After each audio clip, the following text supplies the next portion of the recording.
के बाद उन्होंने ऐसी सरकार देखी जो पहले वर्ष में काम धरातल पर करके जमीन पर काम उतर कर आ रहे हैं। तो जनता ये उत्साह के पहले साल ये में अब तक के सबसे बड़ा समागम हुआ।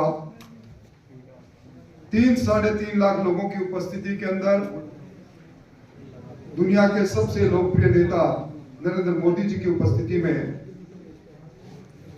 एक साल बेमिसाल या एक वर्ष परिणाम उत्कर्ष और जनता के सामने भारतीय जनता पार्टी की सरकार का पहला रिपोर्ट कार्ड आया है। सरकार के मुखिया ने इस बात की घोषणा भी की है कि हर बार वर्षगांठ पर हर साल का इसी प्रकार वो रिपोर्ट कार्ड प्रस्तुत करते रहेंगे, क्योंकि यह सरकार जो कहती है वो करती है। जिन संकल्पों के आधार पर सरकार जनता से मैंडेट लेकर आई, पहले साल में 50% से ज्यादा संकल्प पूरे हुए और पहली सरकार है जो नीतियों के आधार पर फैसला करती है। एक साथ 10 नीतियां जिससे शासन संचालित होगा उनकी घोषणा करना, उनको लागू करना पारदर्शिता का एक नमूना। और इसके साथ ही एक यादगार बन गया इस राजस्थान के लिए पहली वर्षगांठ। 1 लाख से ज्यादा आधारभूत संरचनाओं को मजबूत करने के लिए कामों का शिलान्यास आदरणीय प्रधानमंत्री जी के कर कमलों से हुआ। उद्घाटन हुए, शिलान्यास में स्वीकृतियां हुई। ये पहले कभी नहीं हुआ। ये पहली सरकार है जिसने अपनी पहली वर्षगांठ पर 80,000 से ज्यादा सरकारी नौकरियों का एक कैलेंडर जारी किया। इस दरमियान राजस्थान के अंदर जो अब तक की सबसे बड़ी वार्षिक योजना भजनलाल जी लेकर आए थे 4,90,000 करोड़ की, वो योजना अगले वर्ष के बजट से पहले उसको अमली जामा पहनाने के लिए सारी कार्रवाई प्रारंभ हो चुकी है। और राजस्थान की इकोनॉमी $350 बिलियन की बनेगी। ये परिणाम इससे मिलते हैं कि राजस्थान की जीएसटी भी आज की तारीख में 12.56% है। पहली बार कैपिटल एक्सपेंडिचर जिससे आधारभूत संरचनाएं बनती है, इसमें पिछली बार से 65% का ज्यादा का अंतर। और इस सर्जन राजस्थान जिसके बारे में अभी आपको मुख्यमंत्री जी बताएंगे, 35 लाख करोड़ का एमओयू, और हर एमओयू को धरती पर उतारने के लिए एक कॉम्पिटेंट ऑफिसर्स, उत्तरदायी ऑफिसर। और ये सबसे बड़ी सौगात जो राजस्थान जहां मात्र 1% पीने का पानी है, अपने पास सरफेस वाटर नहीं, उसमें जो संशोधित पार्वती काली सिंह चंदल परियोजना जिसको राष्ट्रीय योजना का दर्जा मिला है, जिसमें 90% पैसा भारत सरकार का होगा, 70,000 करोड़ की योजना जिसमें 21 जिलों के अंदर 3.25 करोड़ लोगों के पास पीने का पानी पहुंचेगा, जिसके अंदर 2.5 लाख से ज्यादा भूमि सिंचित, 2.5 लाख एकड़ से ज्यादा भूमि सिंचित होगी। और उसके साथ ही एक बड़ी सौगात जिसका जिक्र प्रधानमंत्री जी ने अपने भाषण में किया कि जो फरवरी 2024 को जो भजनलाल जी एमओयू करके आए थे हरियाणा सरकार से यमुना के सरप्लस वाटर को ताजेवाला हेड से लाने के लिए, वो एमओयू भी अब पूरा होगा। और मैं कह सकता हूं कि ये पहली सरकार है जो सरकार अपने पूरे उन कामों को कर रही है, चाहे वो पेट्रोल डीजल के अंदर वेट कम करके 4.5 रुपए से लेकर 5.5 रुपए तक की राहत देने की बात हो, चाहे 450 रुपए में सिलेंडर देने की बात हो, चाहे एमएसपी पर गेहूं में 125 रुपए की बढ़ोतरी की बात हो, चाहे पेंशन के अंदर बढ़ोतरी की बात हो, मैं उन सब की तुलना करूं तो लंबा समय लगेगा। मैं कह सकता हूं कि अब जिस प्रकार का वातावरण बना हुआ है, शायद कांग्रेस को अपच की बीमारी हो गई। एक तरफ सरकार की पहली वर्षगांठ पर बधाई देने के लिए 3.5 लाख लोग सड़क पर थे। कांग्रेस ने अपने इस कार्यकाल का पहला प्रदर्शन किया। सारे तमाम नेता एक जगह पर होने के बाद भी अगर वो 4 अंकों में 1000 लोग भी जुटा पाते तो ठीक रहता। मैं समझता हूं कि ये अपच की बीमारी कांग्रेस को है, जिनको ये जो कीर्तिमान स्थापित हो रहा है, राजस्थान विकसित और शिक्षित राज्य बनने जा रहा है, शायद उसके कारण से उनको अपच की बीमारी हो रही है। इसलिए इस प्रकार के छोटा मोटा प्रदर्शन करके नैरेटिव बनाना चाहते हैं। मैं समझता हूं कि आज प्रदेश कांग्रेस कमेटी के अध्यक्ष ने भी कुछ बातें आप लोगों के माध्यम से कही है। वो सवाल कर रहे थे कि मुख्यमंत्री जी का मंत्रियों से कैसा संबंध है, विधायकों से कैसा संबंध है। वो भूल गए पिछली सरकार के अंदर कांग्रेस विधायक दल ही था जिसने त्याग पत्र देने का नौटंकी रच के, और उसके बाद मानेसर और जैसलमेर में 34 दिन तक वो क्यों कैद रहे, इसके बारे में याद कर लेते तो ज्यादा ठीक रहता। डोटासरा जी शिक्षा मंत्री जी पर भी टिप्पणियां कस रहे थे। शायद डोटासरा जी भूल गए कि वो भी शिक्षा मंत्री थे, और शिक्षक दिवस पर मुख्यमंत्री जी ने जब शिक्षकों से सवाल किया कि तबादलों में भ्रष्टाचार तो नहीं, पूरे पंडाल में खड़े शिक्षक एक साथ खड़े होकर कहने लगे भ्रष्टाचार ही भ्रष्टाचार है। पेपर लीक पर वो कहते हैं कि चूहे पकड़े हैं, शायद 250 लोगों की गिरफ्तारी उनको चूहे नजर आ रही है। आरपीएससी के 70 सदस्यों की गिरफ्तारी उन्हें पच नहीं रही है, और निश्चित तौर पर जो परत खुलेगी उन चेहरों से पर नकाब हटेगा जिन्होंने कोचिंग सेंटर के नाम पर पर्चों का विक्रय करने का काम किया। आज पहले नौकरियां बिकती थी, अब नौकरियां योग्यताधारी के लोगों के पास आती है, और भ्रष्टाचार का जो तांडव उस समय हो रहा था। ईआरसीपी पर वो कह रहे हैं, ईआरसीपी को लटकाया झटकाया किसने, और पहली बार ईआरसीपी मूर्त रूप ले रही है, शायद उन्हें ठीक नहीं लगा। डोटासरा जी खुले मंच की बात कर रहे हैं, बहस को तैयार है। मैं डोटासरा जी को चुनौती दे रहा हूं, फरवरी के अंदर विधानसभा का सत्र आ रहा है, चूक मत जाना, उस समय सवाल खड़े करना। आज ये वही संस्कृति है जो लोकसभा और विधानसभा में बहस से और तार्किक बहस से बचना चाहते हैं। शर्मसार हो गया उस समय लोकतंत्र जब सरेआम विपक्ष के नेता के नेतृत्व में धक्का मुक्की होती है। मैं समझता हूं उससे बुरी कोई बात हो नहीं सकती।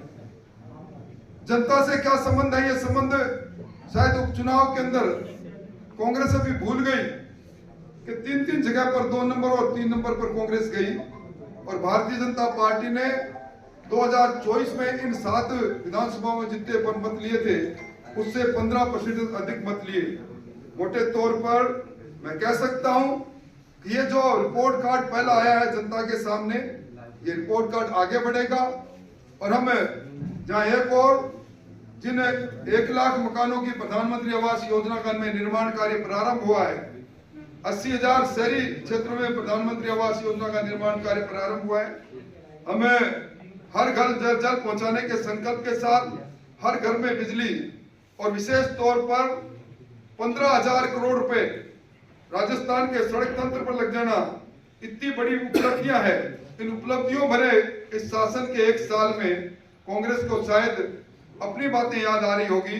मोटे तौर पर मुझे इतना ही निवेदन करना था, आपके सवालों का जवाब मैं दूं। इससे पहले मैं माइक दे रहा हूं हमारे योग्य उप मुख्यमंत्री बैरवा जी को। वो रिजल्ट राजस्थान के अंदर जो एमओयू हुए हैं उनके बारे में आपको बताएंगे। फिर मेरे दाई और बाई और हमारे खाद्य मंत्री बैठे हैं, किस प्रकार इन्होंने अपने छोटे से कार्यकाल के अंदर गरीबों को जो पहले मुहैया अनाज नहीं होता था, उसमें क्या क्या इन्होंने प्रगति की है उसके बारे में बताएंगे। मैं माइक दे रहा हूं मुख्यमंत्री बैरवा जी। सभी को नमस्कार। राजस्थान में भारतीय जनता पार्टी की सरकार का और माननीय भजन लाल जी की सरकार का 1 साल पूरा हुआ और उसमें पहले दिन से ही माननीय भजन लाल जी ने जिस सोच को आगे बढ़ाया, जिस विजन को माननीय यशस्वी प्रधानमंत्री नरेंद्र मोदी जी के विजन को एक संकल्प लेते हुए आगे बढ़ाने का काम किया।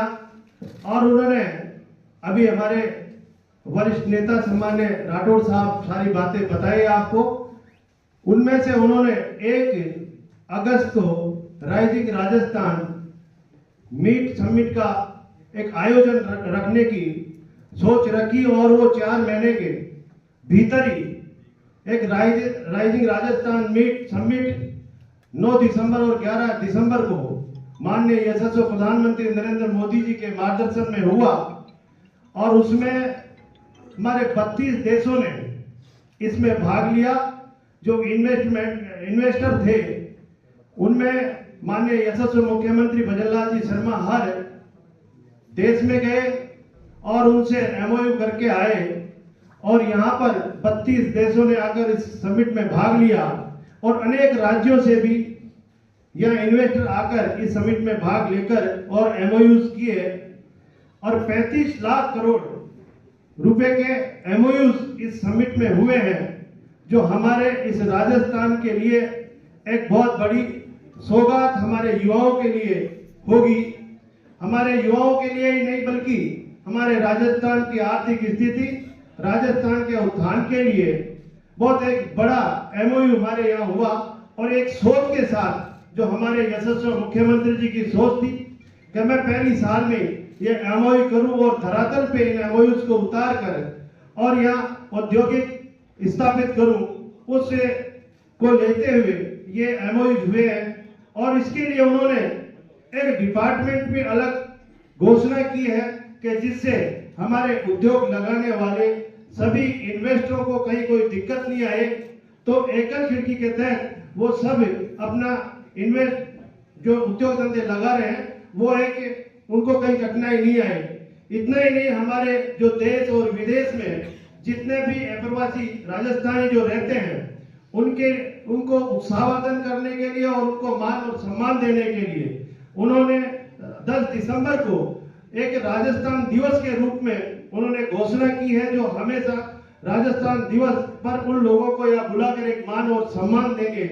और हमारे जितने भी राजस्थानी भाई जो देशों में और हमारे अनेक राज्यों में रह रहे हैं, वो इस धरती का जुड़ाव उनकी आत्मा में है। जिस तरह से उनका विजन और जिस तरह से इस राजस्थान में एक अपार संभावनाओं को देखते हुए हर इन्वेस्टर और राजस्थानी भाई यहाँ पर उत्सुक थे उसे राजस्थान में औद्योगिक क्षेत्र में बढ़ने के लिए और उन्होंने औद्योगिक धंधे स्थापित करने के लिए। तो मैं मानता हूं कि ये इन्वेस्टमेंट इस राजस्थान के लिए एक बहुत बड़ी सौगात होगी और हमारे युवाओं को इसमें बहुत बड़ा रोजगार मिलेगा, क्योंकि ये राजस्थान युवाओं का प्रदेश है और युवा हमारा सशक्त होगा, युवा हमारा रोजगार युक्त होगा। तो इस राजस्थान को उत्थान के लिए, राजस्थान के विकास के लिए नए आयाम छुएगा। मैं खाद्य मंत्री जी से कहूंगा वो भी अपनी। नमस्कार साथियों, गतिशील मुख्यमंत्री जी के नेतृत्व में प्रगतिशील राजस्थान, इसका उदाहरण हमने 17 तारीख को देखा जब माननीय प्रधानमंत्री नरेंद्र मोदी जी जयपुर आए तो जो अपार जनसमूह आया, ऐसा जनसमूह आज तक जयपुर में नहीं आया। और मैं खुद अपने क्षेत्र और उसका उदाहरण देता हूं कि पहली बार ऐसे हुआ कि गांव से जो संख्या थी कि हमारे आने वाले ज्यादा हो रहे थे और बसें कम पड़ रही थी। ये इसलिए उत्साह था और ये उत्साह का कारण ये है कि 1 वर्ष में जो माननीय मुख्यमंत्री जी ने कार्य किया, जो एक एक क्षेत्र में कार्य किया, आपके आगे राठौड़ साहब ने, बैरवा साहब ने बात रखी, और मैं उस क्षेत्र रेगिस्तान से आता हूँ, बताना चाहूंगा कि हर क्षेत्र में जो काम देखने को मिला वो कभी नहीं मिला। चाहे 5 किलोमीटर प्रत्येक विधायक को जो सड़कें दी, वो सड़कों के कार्य पूरे के पूरे हो चुके। जो पिछले विधायक में, हम पिछले कार्यकाल के विधायक थे, पूरे 5 साल में अशोक गहलोत जी ने 5 करोड़ की सड़कें दी और पहले साल में प्रत्येक विधायक को 5 करोड़ की सड़क दी और सड़कों का काम पूर्ण हो चुका। आपदा के तहत जो सड़कें क्षतिग्रस्त हुई, सारी सड़कों के टेंडर हो गए। नगर पालिका, नगर निगम के लिए पहले साल में सड़कों के लिए राशि जारी की गई। केंद्र के माध्यम से सीआरएफ के लिए सड़कों के लिए राशि जारी की गई। ग्रीन एक्सप्रेस कॉरिडोर जारी किए गए हैं और यदि उनके डीपीआर बनकर बनेंगे तो पूरे राजस्थान में विकास के नए योग स्थापित होंगे।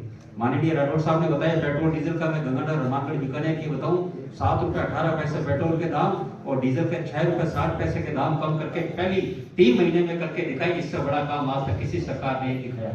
अशोक गहलोत जी सदन के पटल पर बोलते रहे 5 साल, पर कई दाम कम नहीं करे। 30 महीने दाम कम करके सरकार ने अपनी मंशा जाहिर करी।